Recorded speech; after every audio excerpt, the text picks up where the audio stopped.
కురుక్షేత్ర సంగ్రామం జరుగుతుండగా ఒక రోజున ఈ అర్జునుడు సంశప్తకులు అనబడేటటువంటి వాళ్ళని గెలవడం కోసం, వాళ్ళతో యుద్ధం చేయడం కోసం కురుక్షేత్ర సంగ్రామ భూమికి దూరంగా వెళ్ళాడు.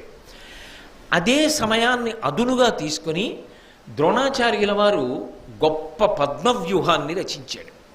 అసలు పద్మవ్యూహంలోకి ప్రవేశించడమే పాండవులకు చేత కాదు. అది తెలిసిన వాళ్ళు ఒక్క కృష్ణుడు, అర్జునుడు, వినా ఇతరులకు తెలియదు.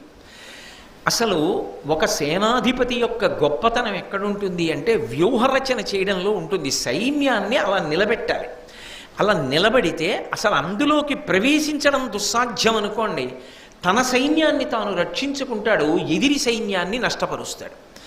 ద్రోణాచార్యుల వారు అరివీర భయంకరుడు కాబట్టి అర్జునుడు లేడు ఇవాళ. ఆయన తెలుసు